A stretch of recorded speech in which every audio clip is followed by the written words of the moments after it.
Game 1 went to the Big Red. Game 2 in overtime to the Tigers. Game 3 will determine the winner of this series and who will move on to the ECAC semifinals. We have 3 spots locked up. We are looking for the 4th and final contender at the semifinal level. Good afternoon, everybody. I'm Mark Shelley, bringing you this ECAC quarterfinals Game 3 here on the Ivy League Network between the Big Red and the Tigers of Princeton University. You can see the starting lineups on your screen right now. A bit of a change for the Big Red as they'll bring out their second line to take on the second line of the Tigers today. A switch up for Doug Dara in his 13th season, trying to get to the semifinals in the ECAC. The second line for the Big Red, well, they were pretty spectacular yesterday. They picked up a goal, and that goal ultimately was the 4th goal of the contest that put them in front, and then 2 goals, 1 in regulation and then 1 in overtime, were for the team featured there on your screen. That second line of the Tigers is miraculous, all headed by Sharon Frankel, who is the face-off specialist, and she was hot in Game 1, she was hot in Game 2. Will she continue the trend? We will have our semi-finalist right here. Puck drop, Game 3 of the ECAC quarterfinals. Cornell and Princeton, we are underway. We will find a winner in this one. Right off the face-off, Sarah Need took a shot, and it's grabbed by Princeton. Scrum here on the near side boards inside the Princeton defensive zone. Prevailing with this are the Big Red. Need plays over to Jamie Bourbonnais. Makes a nice little cut. This one just gets by Stephanie Neatby. Maybe got a touch on it. Into the near side corner now. This one played back. Here is Nee. Played over. Bourbonnais. She finds O'Neill, who stepped on. Tries to take a shot. Gets blocked out in front. And corralled behind the goal and then played out to the far side boards. Tigers quickly moving forward. Pinched off by Bourbonnais and then dumped on in. And Cornell will collect below the goal line.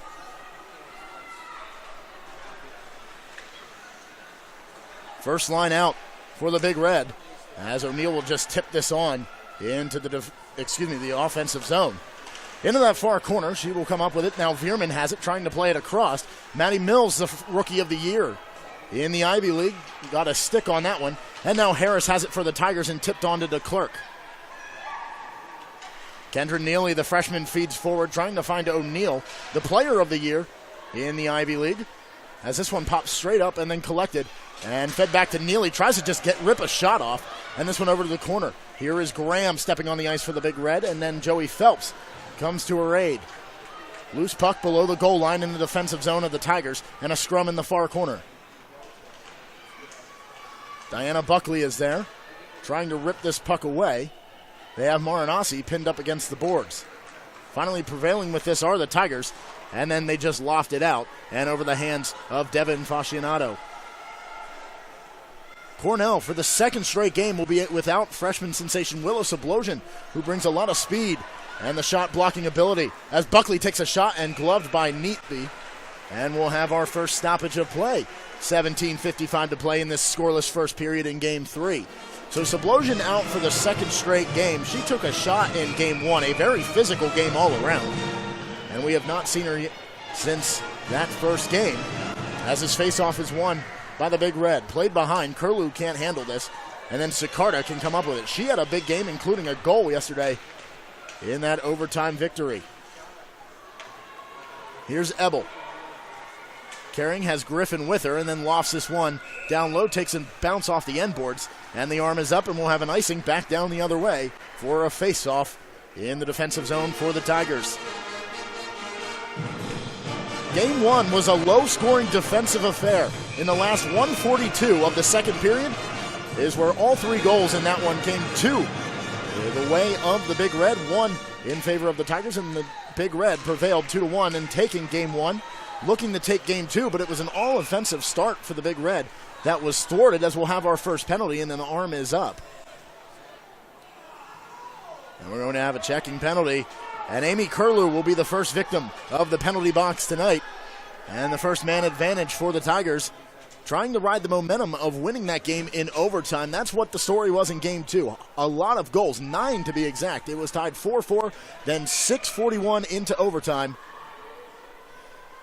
They scored the goal. It was McDonald on a 3-on-2 odd man rush. As this shot's taken, deflects wide out in front of the cage. McDonald picked up that game winner as this one's fed back to the point to Thompson. Shot taken in this one wide of Boissonneau.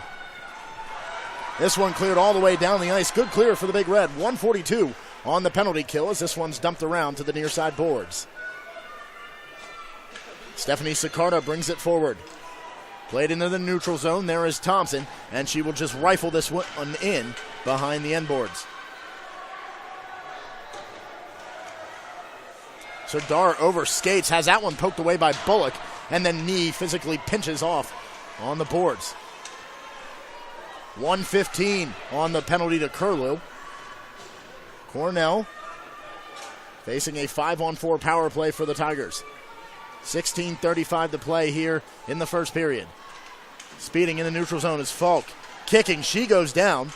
No arm up, and will play on. Oh, Harris goes into the boards hard from O'Connor, and she is slow to get up as this one is lofted down. 50 on the penalty kill.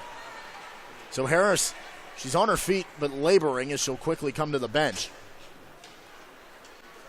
Marinassi for the Tigers.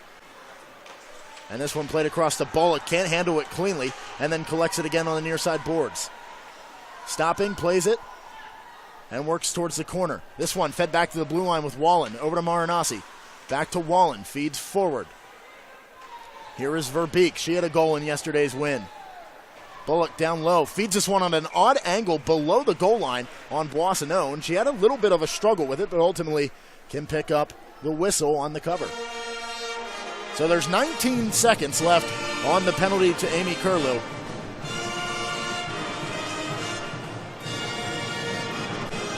She is pointing at the bench, so we can only assume that she will quickly come out of the door and then go right to the bench, as Sarah Nee has it. This one just underneath the stick of the streaking Maddie Mills. And the penalty has expired. Curlew steps out and comes right to the bench, jumping on his Veerman. That puck just squeaked underneath her skate as she was jumping on the ice. Nee plays forward. O'Neal tried to get a touch on it, and then will quickly come to the bench. Bullock gets a tip. This one high and out of play, over top of the glass behind the Cornell bench, and we'll have a face-off at center ice. So Clarkson, Colgate, and St. Lawrence, the 1, 2, and 4 seeds have moved on. We are waiting to see if it will be the 3 seed or the 6 seed that will advance from this series.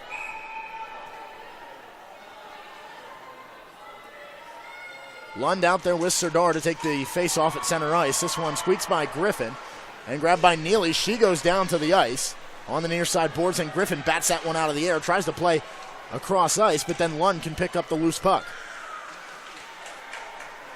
O'Connor in the far corner, grabbing Thompson, hotly feeds this one across, and it takes a bounce. Sicarda keeps it in the zone and dumps behind the goal. Grabbed by Griffin, working back, and can just play this behind.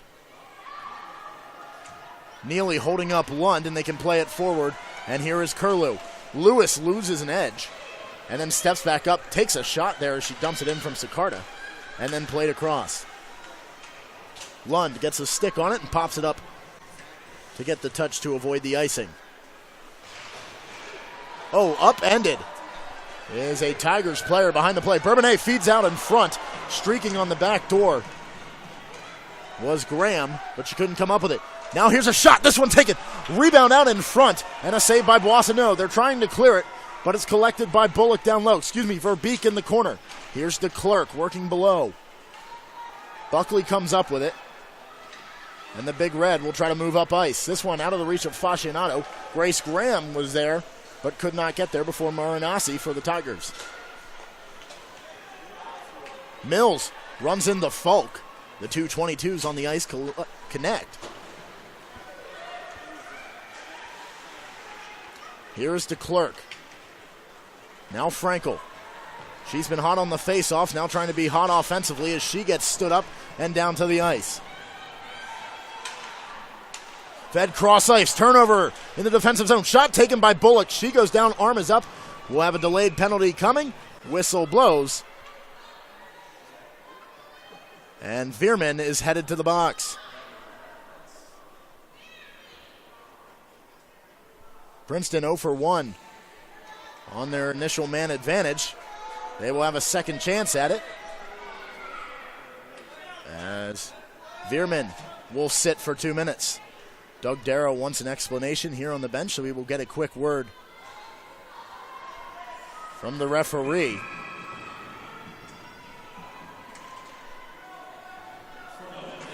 Face-off one back behind and played over to the far side board.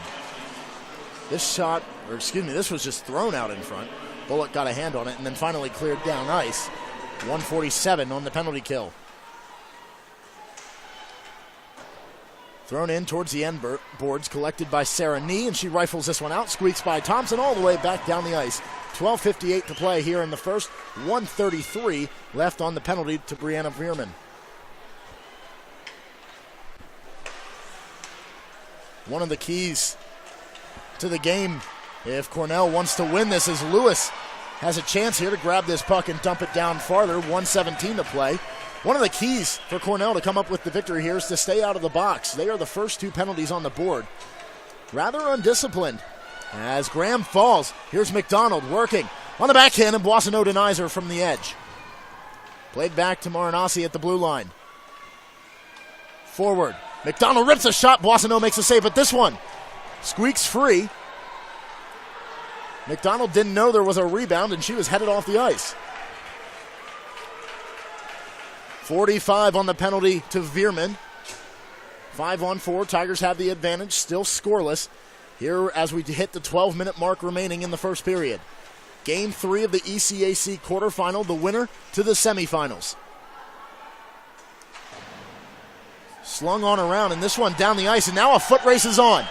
Mills trying to get down there and catch them off guard. Going into the end boards at a very awkward angle just under the stick of Stephanie Neatby was Kristen O'Neill. She pops right back up and joins the back check. O'Neill lifts this one down. 7 on the kill. Veerman will come out of the box. She will come straight to the bench. Tango up here. This one squeaks by Lund. Ebel takes a shot there, and this one squeaks free on the near boards and then pops free to Paige Lewis. Here is Lewis speeding, near side. Stopping, working, feeds it in the front, and Neatby makes a save. She had pressure in her face from Curlew, but gets the whistle with 11:02 remaining. It is still scoreless, and a face-off to the right of Stephanie Neatby.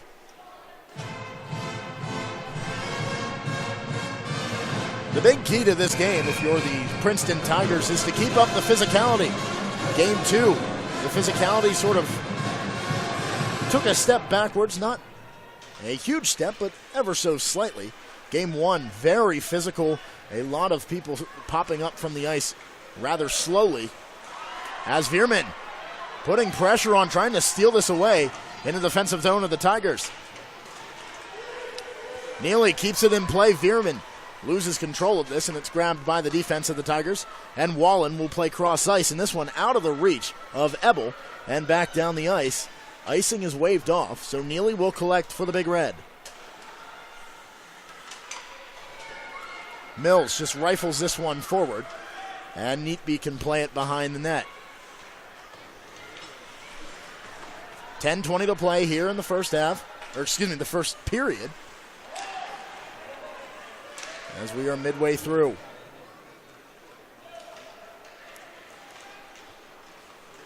Now on the far side, here's McDonald. Sicardo with her, plays over to her, just out of her reach, and grabbed by Devin Fascinato. Now to the near side with Curlew. 3-on-2, McDonald trying to get back. This one squeaks through, and Neatby paddles it aside. Grabbed by Graham, over to the blue line to Bourbonnais. She lifts this one high, hoping to just dump it in behind. Buckley is there, trying to scrum for this puck, but it's grabbed here by Bullock, and the Tigers are going the other way. She will just lift this in, force Boissonneau to grab it in the glove, and then she'll just dump it off to Bourbonnais. Joey Phelps maybe gets a tip on this. She does not. The arm is up. We'll have an icing and a face-off back down the ice. 9:28 to play. Fans are calling, saying that did hit the stick of Phelps, but the linesman, who was right there, does not agree, so we'll have a face-off to the left of Boissonneau.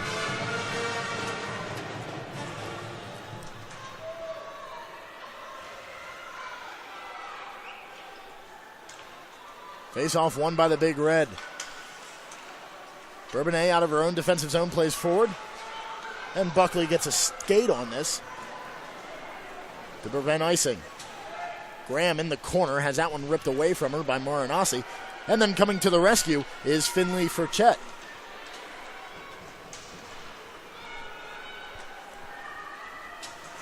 Oh, a big shot as Veerman stood her up, and Falk is down on the ice. And Veerman is going to be called for checking.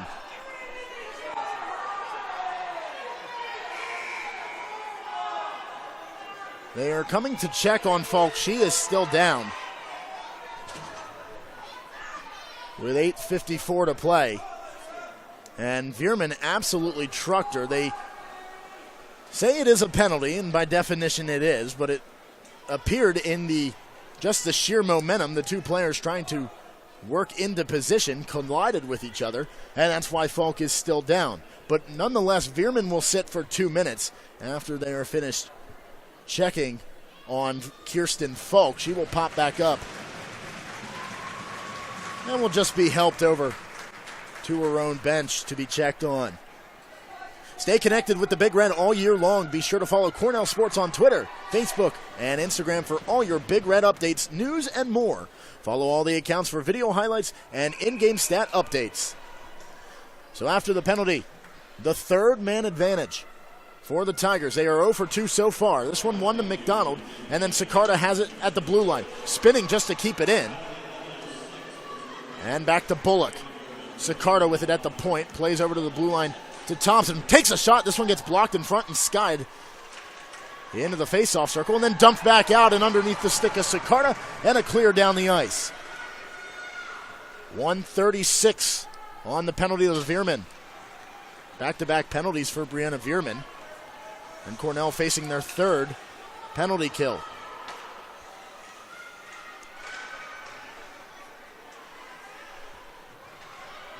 Sarah Nee has it behind the cage.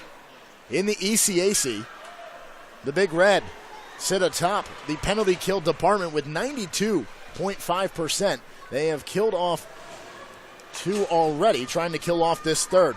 1:05 left on the penalty to Veerman as Boissonneau stops it with the stick and will cover it with her glove.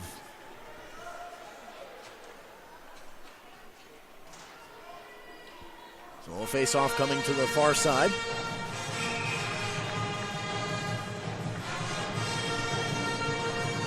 .756 to play here in the opening period.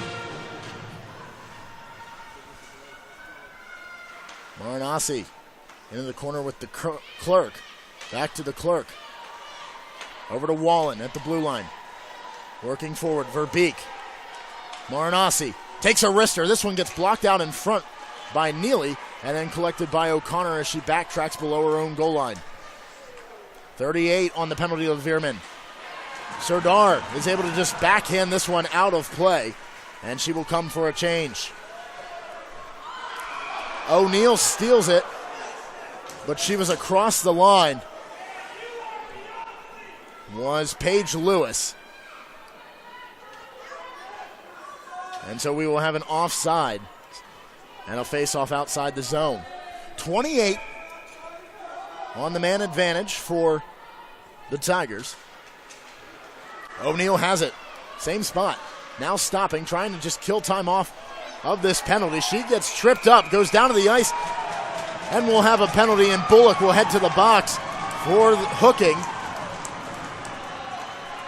And that was detrimental in game 1 for the Tigers. They would have the man advantage and then take 1 and even sometimes 2 penalties when they should have had a power play, and it ultimately would give Cornell the man advantage. But nonetheless, we will skate 4 aside for the next 20 seconds And after that, Veerman will come out of the box and we will have a power play for the Big Red. Lewis back to Knee. Knee takes a shot, blocked out in front, spinning is Falk, and she takes us to the far boards. Falk, shorthanded, takes a shot, Boissonneau saves it up high, and will hold on for the whistle. 2 seconds left in 4-on-4 play. And then it will be 1 minute and 40 seconds of a power play for the Big Red. No doubt Veerman will come straight onto the ice and not the bench because the first line has just come onto the ice for the Big Red. Thompson winds up and a save by Boissonneau. Veerman out of the box, streaking 3-on-2. Veerman takes a shot in this one wide of the cage. Neepy is down. Oh, and a big shot on Kristen O'Neill. Fans won a penalty. She was trucked by Sicarda. Bourbonnais has it. O'Neill back to her feet, working here into the high slot. Stepping up, still holding, hesitating, gives to Knee. Knee takes a shot, elevated, Neepy, loose puck out in front, trying to scramble for this. This puck comes free, and a penalty is called as the arm is up, and it's going to be a cross-checking against the Tigers. And we will have a 5-on-3. It looks as though Thompson is headed to the box for Princeton. So a huge opportunity here with 6:25 to play. Thompson will head 2 minutes for cross-checking. There's already a penalty to Carly Bullock. 1:11 left on that. So an elongated 5-on-3 for Cornell. Back to Bourbonnais at the point. Over to Knee. Back to Knee from O'Neill. Bourbonnais working towards the center. Gives to Mills. Mills down low to Veerman. Back to Mills. Mills takes a shot and it gets deflected out in front. Neepy maybe got a touch on it. And then Bourbonnais can collect.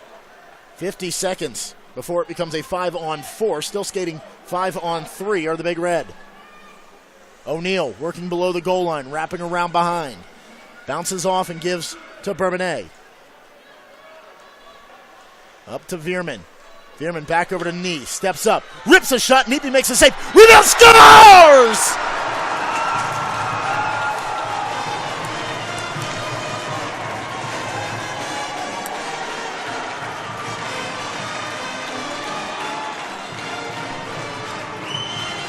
The Ivy League Rookie of the Year, Maddie Mills. She is the freshman sensation, and she does it again. And Cornell has a 1-0 lead on the 5-on-3. They will still have the power play for 1:19 remaining. As that deflection out in front off the initial shot from Sarah Knee is put home by Maddie Mills. Lewis dumps this one in, takes an awkward bounce off the end boards. Wallen has that one stripped from her. Coming up with it is Lewis. Fed back to Fascianato. Over to O'Connor. Fascianato, blue line to blue line. Up to Serdar. Back to Fascianato. Plays over to O'Connor. O'Connor misplays it all the way over to the far boards. Lewis gets stepped into. And this one squeaks past the blue line all the way down. And speeding on the back end of this are the Tigers trying to get there with the clerk. But grabbed by Fascianato into the near side boards. And they can resettle. 38 on the penalty to Thompson. DeClerc tries to play this in, hits off the linesman. And a scrum for this puck. Prevailing are the Big Red.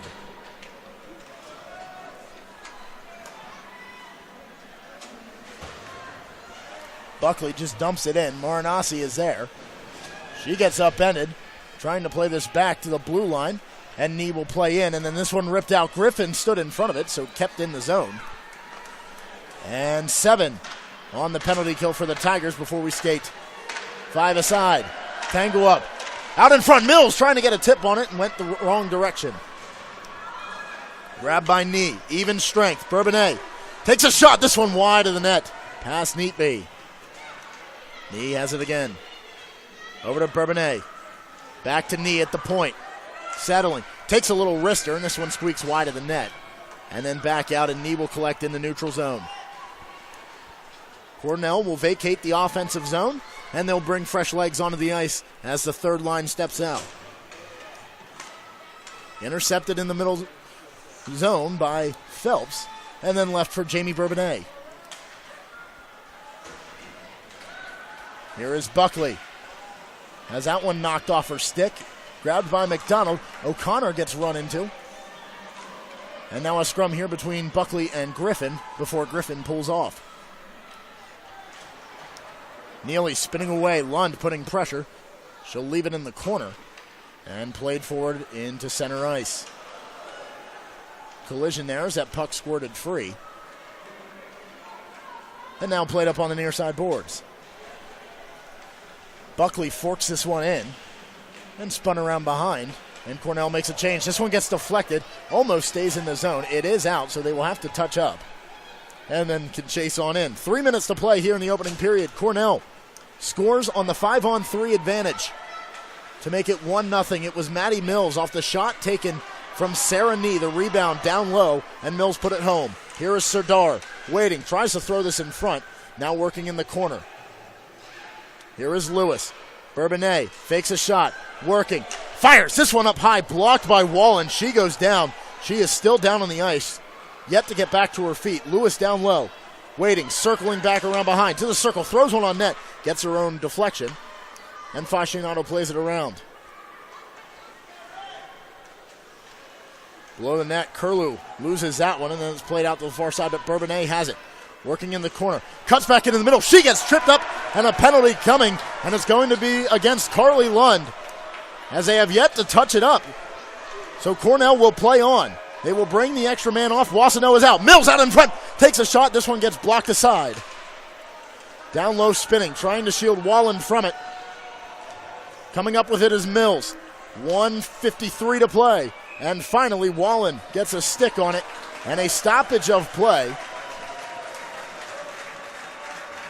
And 8 seconds under 2 minutes. We will have a penalty to Carly Lund as she tripped up Jamie Bourbonnais.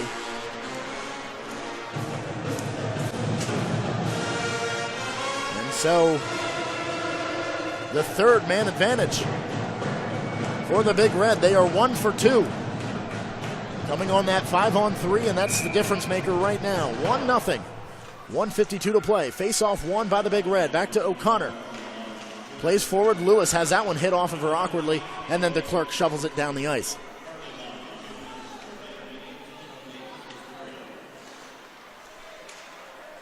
Cornell trying to set up offensively, working through the neutral zone. Serdar gets swiveled there, and Buckley settling, circling back, gives to the near side, and grabbing this is Lewis. Working in, gives to O'Connor. Now to Fascinato. Forward to Lenka Serdar. Settling, hesitating. Back to Fascinato. Stepping up, rips a shot, and Neepy makes a save. And a lot of pushing and shoving out in front. But the whistle blows, and a face-off coming to the right of Stephanie Neatby. She was named second team All-Ivy. The goaltender in front of her at the other end with the 0 on the board right now, Marlene Boissonneau. And these two have been the stories of both of these games. The first game, they were red hot. Second game, quite a few goals, but they were the backstops that needed to be there. This game so far, low-scoring affair, 1-0. 1:10 on the penalty. Here is O'Neill. Fed all the way across. Bourbonnais has that one skip over top of her stick and fed back over to O'Neill. She can't field this cleanly. And then it's played in the neutral zone. 50 seconds to play in the period. O'Neill just a touch across the line.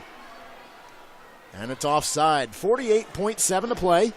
57 on the penalty to Carly Lund for tripping Jamie Bourbonnais.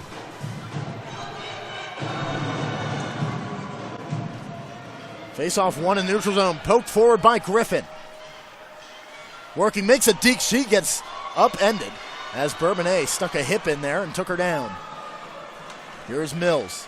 Over to Veerman. Veerman leaves for O'Neill on the far wing. Dumped on around behind.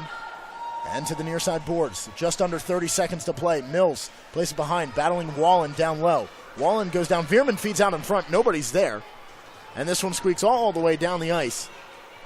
And short time. 15 seconds left in the period. Is there time for one more rush up ice? Fascinato speeding. Gives near side. Curlew plays into the middle. Lewis trying to get there. O'Connor is the first one there. loses control of this. Marinasi will just hold on. 3 seconds left in the period, and we will head to the end of one. It is 1-0 Cornell, trying to overcome overtime heartbreak yesterday in Game 2. A great start to Game 3.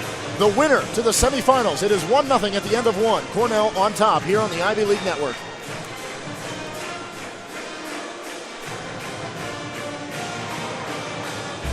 It's the greatest combination of athletics and academics you can get in a university, and it's really humbling being surrounded by so many like-minded people. It's an institution with a lot of history. Now I'm in this place where I know how to balance my life, and it's great. Here there is such a focus on academics and athletics, and so you get to play at a really high level, but you also get to be in the classroom at a really high level. It's been special to throw on this color every day. It's been something I'm very grateful for. Princeton University, a research university with a special commitment to teaching, where scholars and students learn from the past and look into the future, where students from many backgrounds prepare for leadership and lives of service, where more than half the student body receives financial aid and grants, not loans, a university of excellence in athletics and the arts and in all that it does. Princeton University, in the nation's service and in the service of all nations.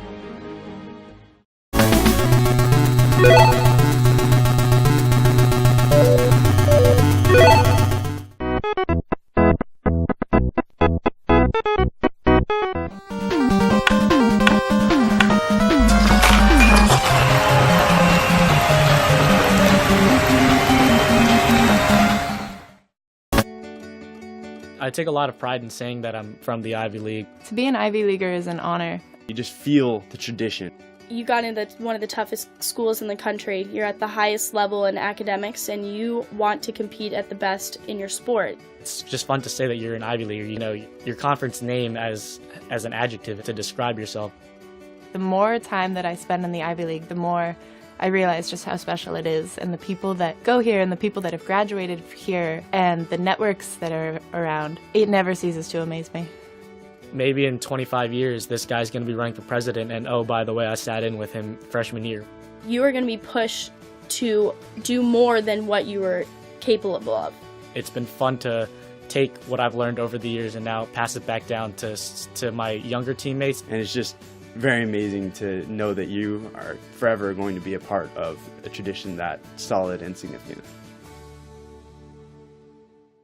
The skills that I've developed as a leader have been extremely beneficial in the classroom, on and off the field, as well as eventually in the workplace. Everything that I've learned through field hockey and in the classroom has been super translatable. That's anything from hard work ethic, determination, grit, especially being able to pick myself up when I get knocked down. Leadership has contributed to where I am on the team as captain and being a mentor for guys academically and athletically. Athletes know how to lead, they know how to jump in and make decisions and drive a team to success, but they also know how to listen. And they know how to build consensus when the team needs to make decisions to get everybody on board. We teach athletes leadership and followership that they can use the next day with their team, but they can also use it for the rest of their lives. I am football. I am rowing. I am field hockey. I am volleyball. I am lacrosse. I am soccer. I am engineering. I am ILR. I am AIM. I am bio. I am a hotelier. I am government.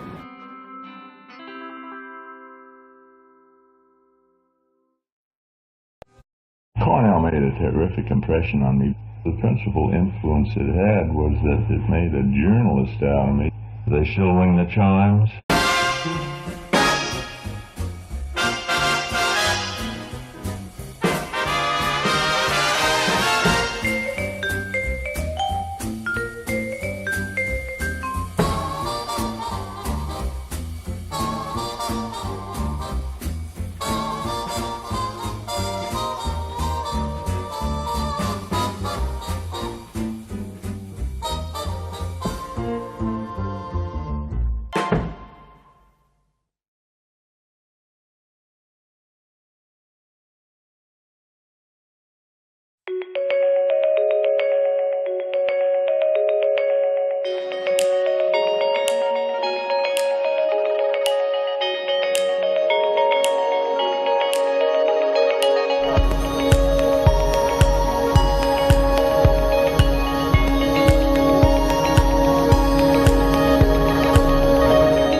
Yeah, so I mean, we have our pitch day and media day. It's kind of the first time that the jerseys come out. Guys are getting excited, putting their jerseys on, and honestly, exhibitions are this weekend, and we're looking forward to it.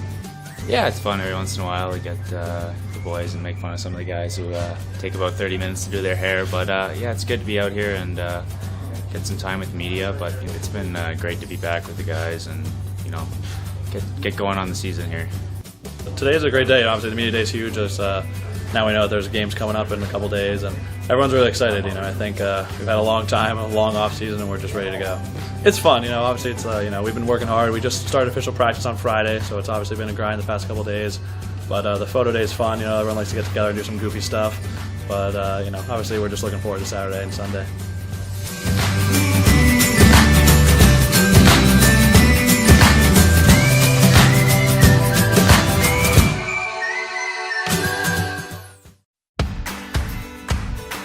I think a common misconception is that we're just maybe a bunch of brainiacs or nerds, if you will. We're not nerdy. We do have fun. We do have time off. Because nerdy means that you're only just stuck on your studies and you got nothing else going on. We got a lot going on. We're athletes, we're community activists, we're global activists, we're engineers, we're lawyers, we're doctors. We got so much going on. You're with the smartest people in the country, and you're expected to stay on that level with them while competing at the highest level in your sport also. But we're also good at sports. We all had offers to some of the bigger time athletic programs, if you will. We're really good athletes. They're Olympic athletes and national champions at our schools. Field hockey just won a national championship again. Doing all these things that all these other schools are doing, but we also try to compete academically and give ourselves a chance to compete after athletics. We're a force to be reckoned with, and I don't think you can look past us.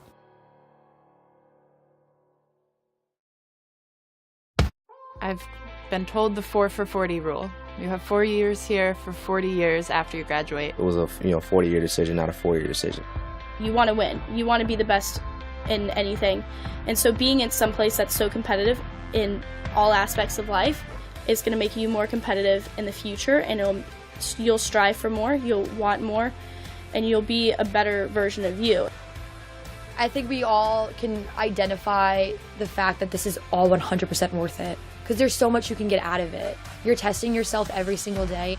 You're going to get pushed in ways you never imagined. Combination of talent and character, right? And that comes out in training. And you're going to be around people, great people from all different backgrounds that they're going to push you, both from a competitive nature and from a supportive nature. Getting the little things done. You hear these people that have gone off and started these companies or gone off and even if they're an engineer, they're working with kids down in Africa. Hearing all these things and such diverse stories, it's going to open so many doors, especially people that have gone there before. The network that's available is just amazing.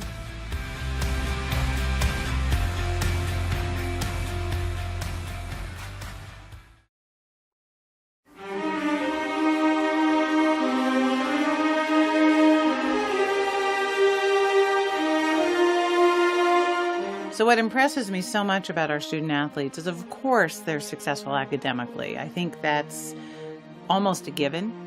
What I don't know how many people realize is how successful and driven they are athletically and how competitive they are on the playing field.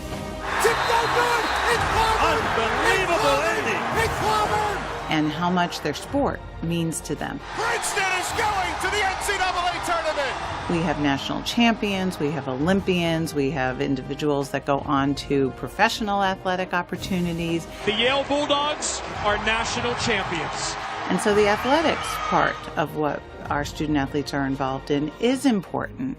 And it is important to them in balance with their academics and their experience as a student. For the 15th time in their program history, and for the second consecutive year, they are your reigning national champions.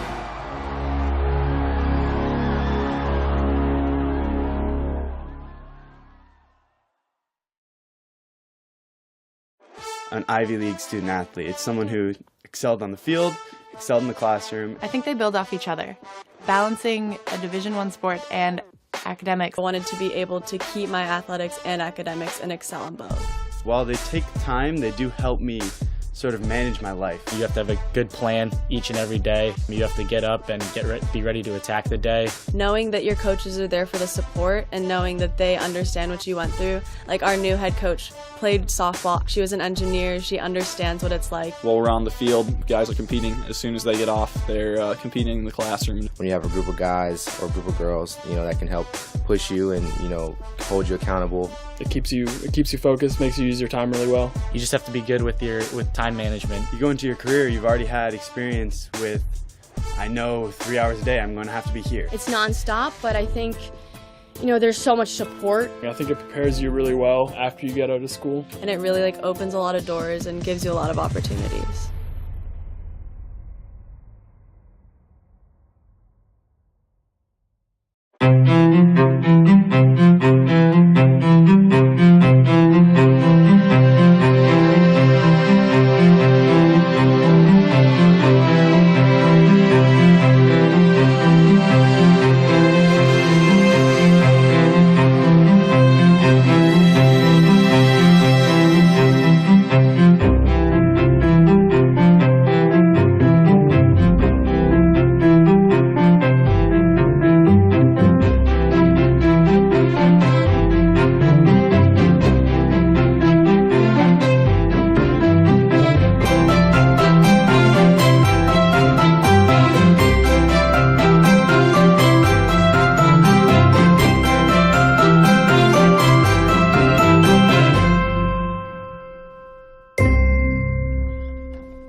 Let's go, fellas.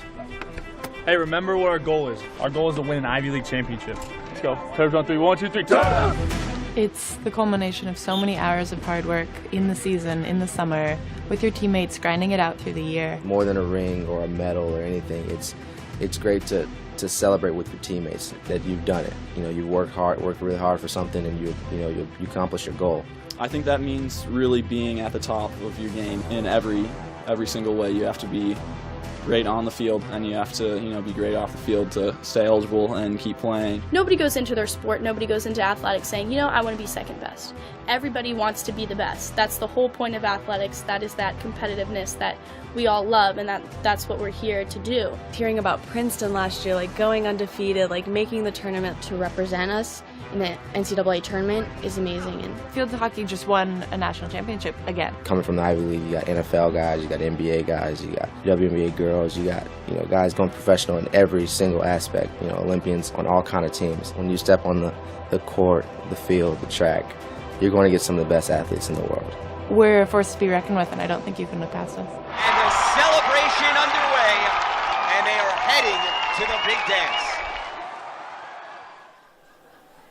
Back inside James Liner Rink, it is the soon-to-be start of the second period of play. You'll see the stats coming up on your screen from this ECAC quarterfinal Game 3. It is win or go home for one of these teams. The winner will move on to the semifinals to join Clarkson, Colgate, and St. Lawrence as the final 4 remaining. Shots in favor of Cornell. Both teams with 3 penalties, but you see the third line there. That is the difference maker. Both teams having 3-man advantages, but Cornell was able to capitalize. It came at 14-17 into the period. Maddie Mills put a redirect. That kicked out to the side. It was a loose puck from the shot from Sarah Nee, and Mills picks up her 17th goal on the season. And a very rare sighting here in this opening period. Cornell is leading in the face-off category. They have lost the face-off battle in games 1 and 2. Heavily out face-offed in game 1. They closed the gap in game 2. And here at the end of 1, they are leading in that. But the big statistic that also draws attention, that bottom line there, shots blocked. A lot of shots, especially when you look at the chart, coming the way of the Big Red. But a lot of them blocked out in front. And that has kept us at this 1-goal differential as Cornell will retake to the ice.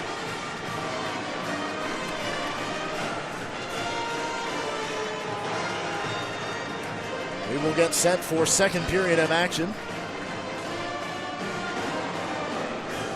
And there will still be 8 seconds on the man advantage.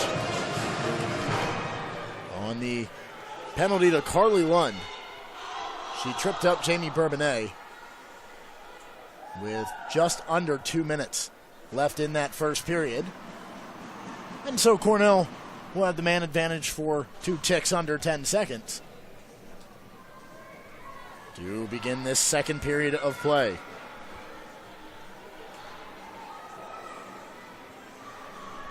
Last night it was heartbreak for Cornell. They came out and scored 2 unanswered goals in the first period. By the 6th minute mark, it was 2-0 and looking like it could be a rout. Then 3 unanswered goals at the very last second of the first period. And then in that second period, they picked up 2 more. Then Cornell came back and scored 2 additional goals. And then leading 4-3, Cornell gives up a goal. That sends us to overtime, and then 6:41 into the overtime period. McDonald scores for the Tigers and sends us to where we are now. Game 3, Cornell leading by 1, winner to the semifinals. So we're back to even strength as Mills dancing O'Neal there on the back door. This puck was loose and somehow cannot be poked home. As this one comes all the way back down, icing is waved off. Cornell with a big opportunity there on the first line. As here is O'Neal. Lewis couldn't get back. She thought Nee was going to take it across, but she leaves it for O'Neal, and we'll have a whistle and a face-off outside of the zone.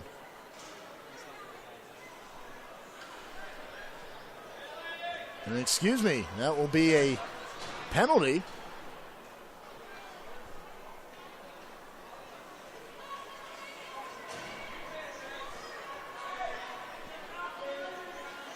So they will call Paige Lewis for slashing.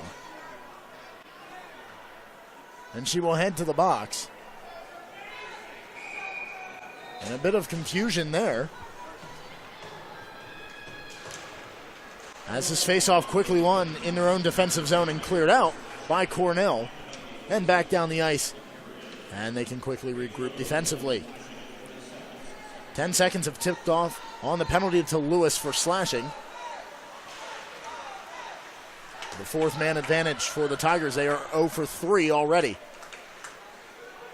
Here is Lund. Sadar comes up with it, fires it down, gets tipped, but back into the center ice area. And Buckley will chase for the Big Red. Bullock carrying. Lund couldn't get back, offside.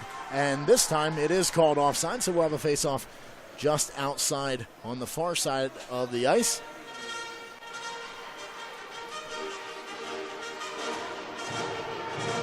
Second defensive pairing coming on for the Big Red.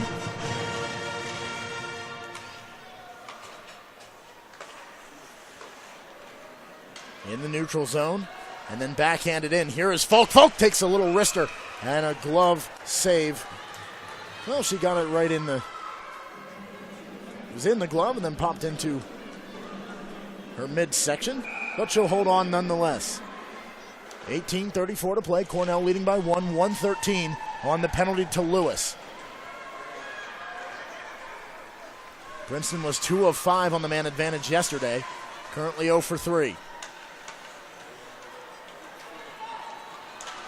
Reaching for this, down goes Falk. Offside called.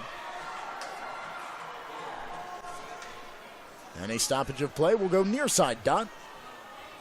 And a face-off 56 on the penalty to Lewis.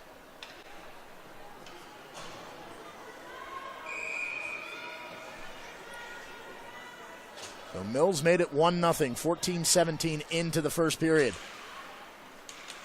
Princeton trying to find an answer. Bullock spinning, feeds across the middle. This one squeaks through. Lund takes a shot, and Boissonneau makes the save as she was able to close onto the back pipe and deny Carly Lund and keep it at 1-0. 47 left on the man advantage for the Tigers. Face-off one back to Nee, so Cornell will play it across.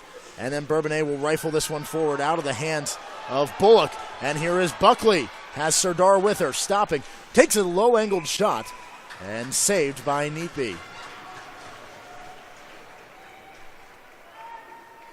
So Princeton wearing the black sweaters today, as they did yesterday. They came out in game one wearing their orange jerseys. They lost that game. They won game two, so stick with it. And that's exactly what they do, wearing the black uniforms once again. Cornell in the white tops and red bottoms. Claire Thompson goes cross ice, keeping a skate behind his ball. Then a shot taken. Boissonneau blocks this away. Thompson just spins and puts this one into the far corner, and the race is on, and O'Neill is there first. Penalty has expired to Lewis as Mills trying to poke this away from Sicarda. So back to even strength. Lewis comes out and makes a play there that turns it over. Fanning on this is Neely, and then Frankel will just try to play it in. Grabbed by Bullock, takes a wrister, gets blocked by Knee over to the far side boards, and O'Neill will shield this away and play behind. 17 minutes to play here. It is 1-0 in this second period, as Wallen was waiting for Ebel and just took too much of a jump in front of her. And we have an offside.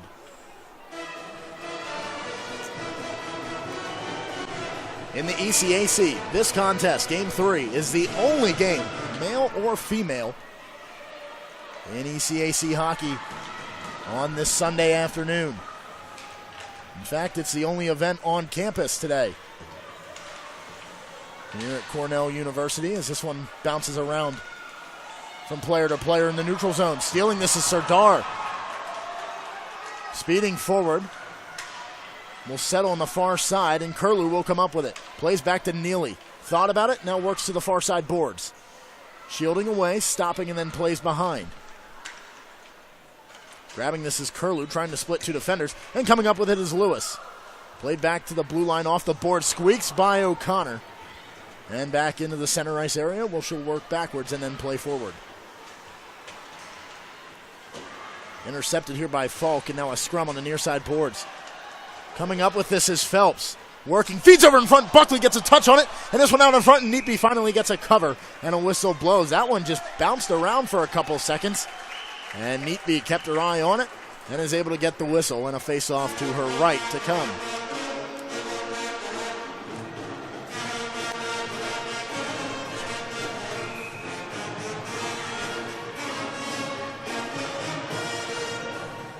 A couple of pinches into the board, and every so often a little bit of hits, but nothing quite like we saw in Game 1. Both teams were very aggressive, very physical, and it took its toll on both teams.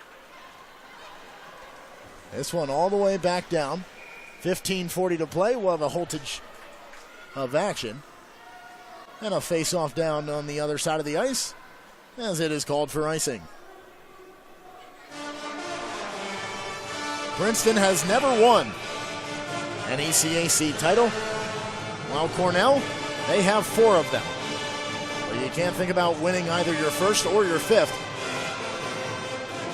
until you take care of the game at hand and advance to the semifinal. One of these teams will, and they will join Clarkson, Colgate, and St. Lawrence.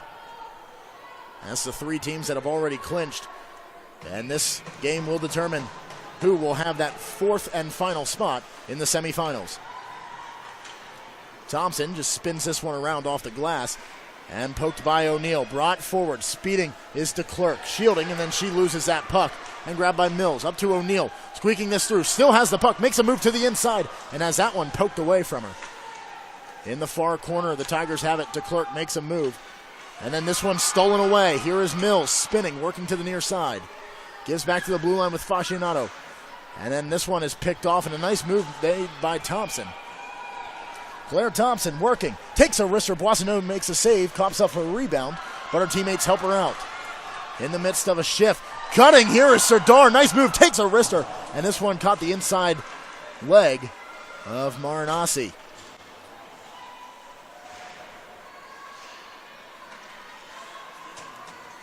Trying to flip this one out are the Tigers, but working low is Curlew. Coming back. Neely takes a shot. This one deflected up high, and it catches the netting behind the end boards. And a stoppage of play and a face-off to come. 14:37 to play, 1-0 Cornell. That came courtesy of Maddie Mills on the power play. 14-17 into the first. Sarah Need took a wrister from the high slot. And the rebound was coughed up by Neatby. And on the back door was standing Mills. And it's 1-0. Even strength hockey here. Erin O'Connor below her own goal line and flips to the near side corner for Kendra Neely.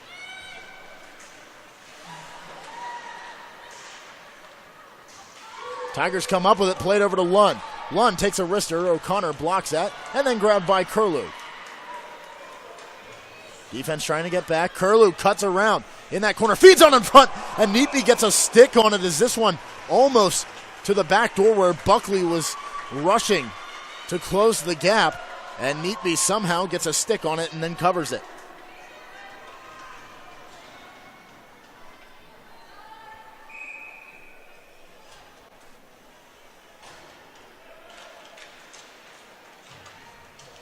Knee working at the blue line. Takes a shot. This one kicked aside by Neatby.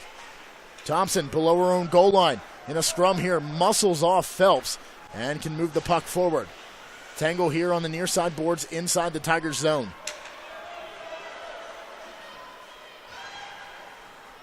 Buckley just swipes at this one and dumps it on in.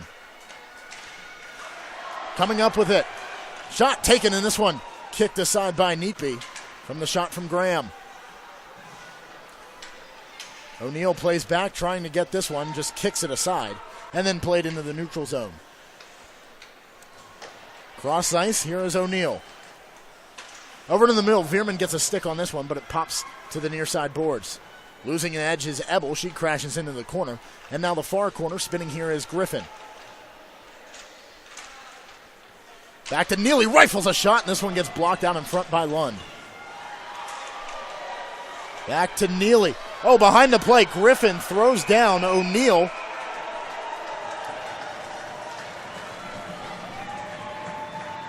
But the referee was standing there, and he's going to get her for the cross check. And to the power play, go the Big Red. 12:53 to play, leading by 1, looking to add a second goal in this game and make the task of the Tigers that much more difficult here in this second period. The second line. That has been modified. Curlew not out there. It is Buckley who moves up to the second line on the power play. Face off, one back to Fascianato. Working far side boards, dumped on behind by Buckley. Lewis working to the near side corner, collects this puck. Played back to O'Connor. Settling, gives to Fascianato inside. Here's Buckley. Takes a shot. This one elevated too high over the crossbar. Loose puck behind the cage, and it's grabbed by Lewis. Back out to Fascianato. Fakes and then gives here. Back to Fascianato from O'Connor. Up to Serdar. Back to Fascianato. Erin O'Connor, senior captain, cross ice. Buckley takes a shot, and this one wide of the cage. This one back behind. Buckley racing to the corner with Wallen. Fed back to Fascianato. And she could not corral that one, so it goes all the way back down the ice. 1:15 on the penalty. Coming back to grab that is O'Neal, and now she will speed on the far side. Lifts this forward, hits the linesman. She was hoping it would pop free farther down the ice. But it stays in play. Here is O'Neal, shielding, takes a shot at a low angle. Arm is up, we're going to have a delayed penalty. They're going to get Frankel on this for holding. And so for the second time today, it will be a 5-on-3 power play. 59 remain on the penalty to Griffin. And now Sharon Frankel, the freshman, will sit in the box for 2 minutes. And a 5-on-3, which is how they scored the opening goal in this game back in the first period for Cornell. Top line out, Bourbonnais and Nee are the defensive pairing for the Big Red.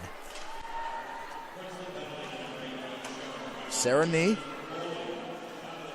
She'll get it back from O'Neal over to Bourbonnais. Settling, gives to Mills.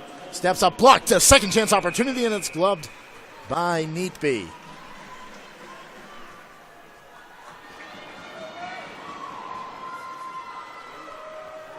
So another stoppage of play. 46 on that first penalty before it's 5-on-4 for about a minute and 2 seconds. Down low, fed back to Knee, steps up. Knee takes a shot in this one. Gets hit out in front, deflects to the far side. Now a scrum on for this puck. Jamie Bourbonnais plays to the point. Knee works near side to O'Neal. Tries to one-time it, fans on it, but keeps control of it. Working at the goal line. Plays into the middle, no one there. As that one slowly rolled in. Knee back to Bourbonnais. Settling, gives to Knee, into the slot. Gives to Mills. Mills elevates this one too high.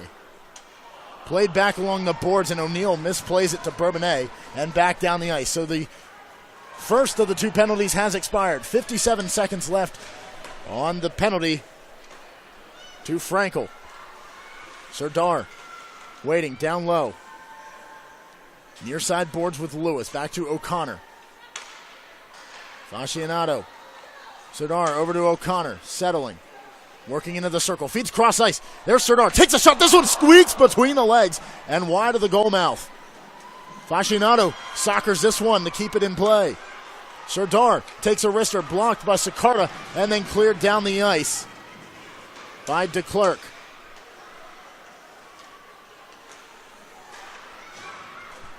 $17 on the penalty to Frankel as this one bounces off the backside of the cage. Wallen just rips this one around, and this one squeaks through. And misplaying it is Griffin, and now just fans on that dump in, but nonetheless, the job is accomplished. Penalty has expired, back to even strength. This one played across. Mills racing to try to get there first. Shielding, stopping, spinning, working back. Gives to O'Neal. She works below the goal line. She gets upended into the boards. Fans don't like that one. Calling for a penalty, nothing there, says the referee. Tie up in that corner.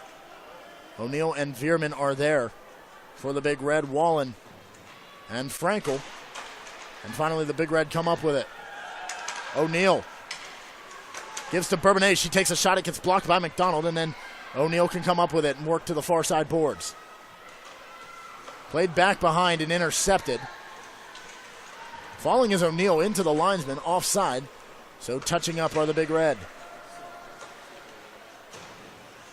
Wallen into center ice and grabbed by McDonald for the Tigers. Speeding on the far side board, shielding off Phelps. Falling to a knee and then popping back up. And then is controlled still by the Tigers. As this one out in front, O'Neal can't play it cleanly, and then Phelps can move it forward. Here is Graham. Graham just plays it forward for Phelps, and Phelps will race and be the first to get there and play behind the cage. Fed on in front. Buckley takes a shot. It gets blocked out in front.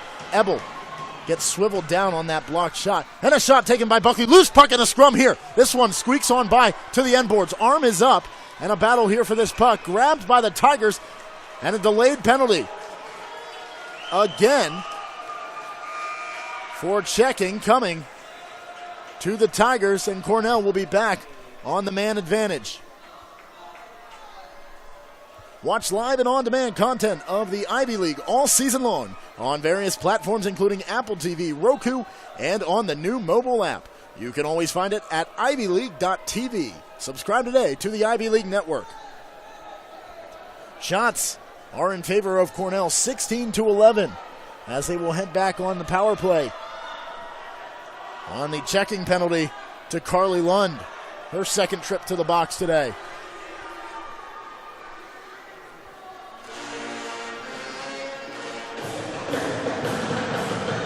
$14 block shots for the Tigers in this one. Cornell is ripping them off. 36 attempted shots. Officially on record, 14 of them have been blocked. 17 have made it through to Neatby, including a goal by Maddie Mills in the first period on the save by Neatby, but then squeaked on the back door, and Mills was there to put it home. So Lund sits for 2 minutes. Power play for the Big Red. O'Neal to take the face-off. One back by the Big Red. Nee can't play that cleanly, and then this one squeaks out. Bourbonnais will get there quickly and then work in the neutral zone. To O'Neal trying to squeak this through. Make some room with the physicality there on the far boards. This one hits the lineman, popping around. They're trying to clear it out, but the linesman is standing right there. Near side corner, Thompson tries to play this forward and back out into the neutral zone. 1:30 on the penalty to Lund. Cornell 1 for 5 on the man advantage. This their 6th opportunity. Rifled back down, and Boissonneau paddles it and covers it as Falk was charging, and a face-off to the right of Boissonneau.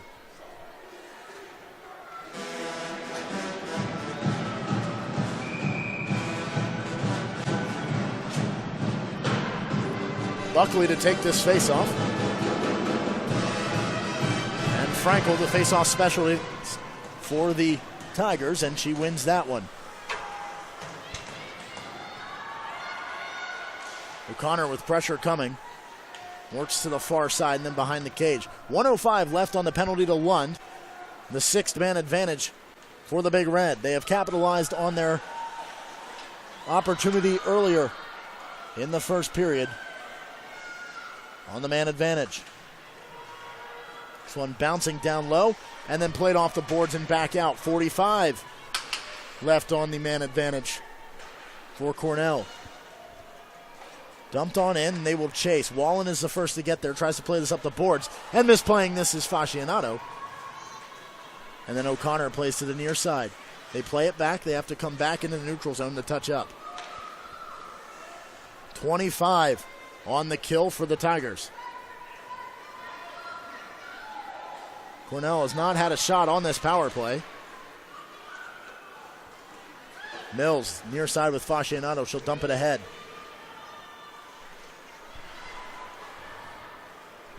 5 seconds before she's out of the box. O'Neal hesitating and then has to just dump that below the goal line. Mills circling back from the circle. Gives to Nee. Penalty has expired. Even strength. Nee takes a shot. She scores! Sarah Nee, and it's 2-0 Cornell.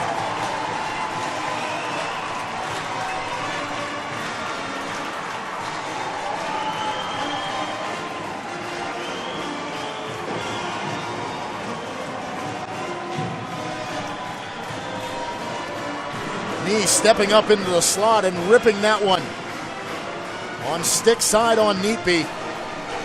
And maybe caught the post on its way in. And her 5th goal of the season gives Cornell the 2-0 lead. It doesn't happen often, just her 9th career goal for the senior. But this one is a big one here in Game 3 of the conference quarterfinals. Winner to the semifinals. Tigers are offside, so they'll have to touch up on the dump in.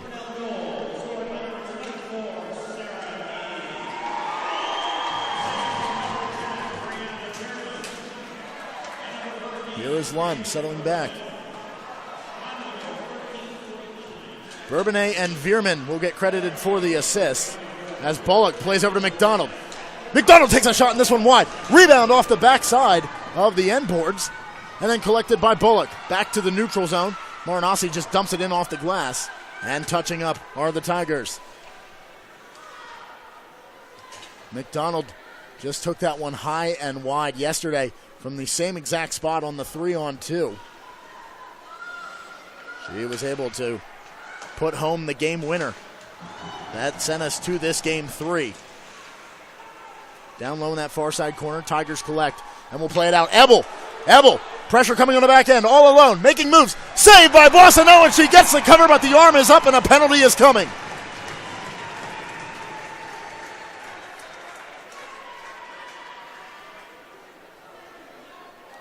.5:02 to play. Boissonneau makes the save on Ebel's breakaway opportunity. Keeps it at 2-0. And on that play, Aaron O'Connor will get called for the hit from behind and taking down Ebel. So a great save by Boissonneau, but not out of the woods yet. As now to the power play are the Tigers, trying to get one back here with 5:02 left in the second period. It is 2-0 Cornell. Face off one. This one squeaks all the way back down, and an opening clear for Cornell. Neatby plays up to Thompson. The D-man trying to set up the rush. Bullock on the near side. Neely steals that one away, and then off the glass and back down the ice. 140 on the penalty to O'Connor. Sucarda in her own defensive zone, plays to the far side to McDonald. Rifled down this one into the bench. And we'll have a holtage of play and a face-off on the far side dot.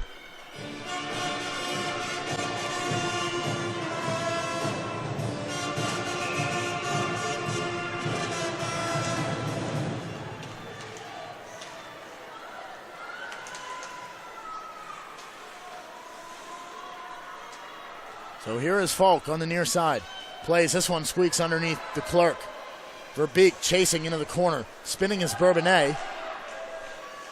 Back to the blue line. Shot taken by Wallen. This one wide of the goal mouth as Boissonneau gave it a look but didn't get a touch on it.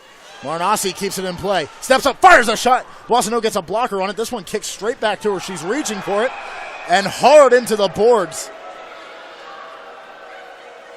is Fascianato, and a penalty coming. And when you have the man advantage, this has been the plague for the Tigers. And it will be a boarding penalty. And Falk will head to the penalty box. 2 minutes for boarding. So we skate 4 aside for 51 seconds, and then it will turn into a man advantage for the Big Red. Already leading by 2, 3:52 remaining here in the period. Scorer's dream with a lot of open ice. Here is Bourbonnais. Inside, tipped by O'Neill, and a save made by Neepy. This puck squirts free and grabbed by the Big Red. Blue line to blue line, back and forth. Bourbonnais takes a shot. This one deflected by O'Neill. And then Thompson can just dump this down, and Nee is the first to it in the neutral zone. Back to Nee. She will play to Bourbonnais. Her grandfather, Roger Bourbonnais, captain 2, Canada Olympic team. Shot taken by Mills and saved by Neatby. Great opportunity there on 4-on-4. 6 seconds before the power play for the Big Red. Working here is Lund. Has that one picked off, and circling back is Nee. Bounces off the end boards. Sicardo will be the first to get there as the penalty has expired. So it's 5-on-4 for the Big Red. Paige Lewis speeding on the man advantage on the far side. Stopping. Over to O'Connor. Waits, holds. This one squeaks through. And Neatby is finally able to get a cover on this. Hit off her pads. And then kicked back out. And she reaches out and throws the glove on top, and a stoppage of play. 50 remains on the penalty to Kirsten Falk for boarding. 2:42 left in the second period.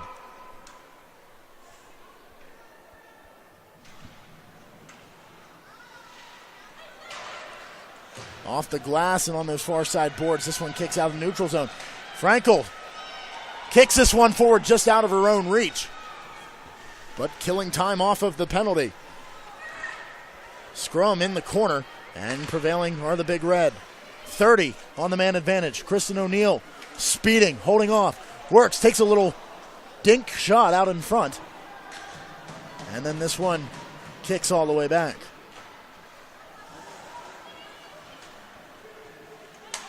Here is Bourbonnais cutting. Nice move. Takes a shot. Rebound. They score!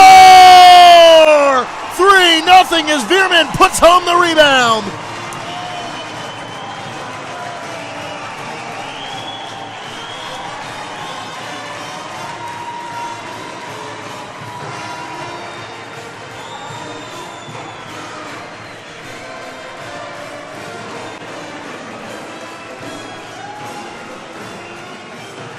Eleven seconds remained on the power play. Bourbonnais tipped that shot down low. Neatby made the initial save, and she started having to go the one direction. But ultimately on the back door was Veerman. And she puts it home. And with 2:03 remaining, it is 3-0 Cornell on top. So they will have some discussions here, most likely looking as though there may be a review. And that is what they will do. They will go and look, and they are challenging for offsides.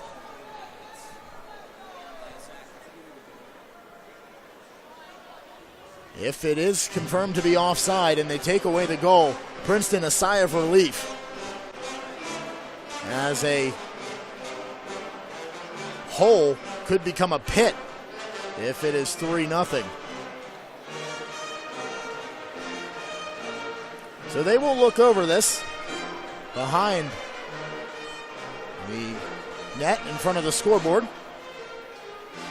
And remember, you can stay connected with the Big Red all year long. Be sure to follow Cornell Sports on Twitter, Facebook, and Instagram for all your Big Red updates, news, and more. Follow all the accounts for video highlights and in-game stats updates. Cornell comes in as the 3 seed with 32 points. Princeton made it in as the 6th spot with 23 points in the regular season. Again, Clarkson and Colgate 1 and 2. They have moved on. Clarkson will host as we await to see. It is a goal, and it's 3-0. St. Lawrence, the 4 seed, has also clinched. We await to see the winner, and right now Cornell well on their way to the semifinals. 2:03 left in the second and 20 minutes left in an additional third period before we can find out who it will be. But right now, it is all Cornell, 3-0. McDonald for the Tigers.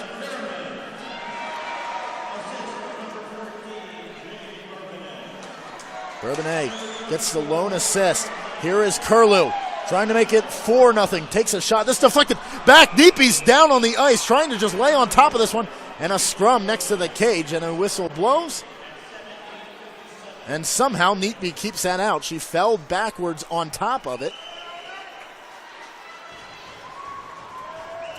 And gets some appreciation from her teammates there on that save. 1:43 to play, even strength. Veerman's goal comes on the power play and makes it 3-0.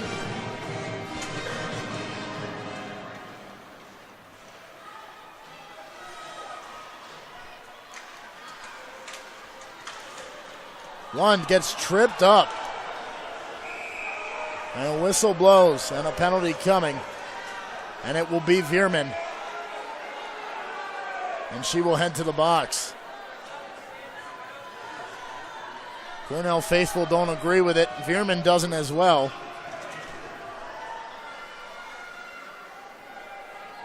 She will be called on the collision for tripping. And to the man advantage are the Tigers. Thompson, near side, working. Sicarda up to Lund. Rips a shot, this one wide of the cage, and goes to the near side boards. Claire Thompson with it again. Settling. Sicarda back to Thompson, working, hesitating. Over. Bullock takes a shot, elevated too high, and Lund connects on the near side. Carly Lund back to Sicarda. Bullock too far in front of Sicarda. Rips a shot. This one, just wide as it squeaked through. And a tango up here, poking this on the far side board. Kick back out all the way down. 118 on the penalty to Veerman. And the crowd showing their appreciation for the penalty kill efforts of the Big Red. They have killed off 5 already. This the 6th opportunity for Princeton. 0 for 5 right now. Cornell 2 for 7 on the man advantage in this game. They came in 0 for 10. But it's working tonight. DeClerc tries fanning on this is Maranasi, and sitting on top of this is Serdar. This one finally squeaks free and then cleared down the ice.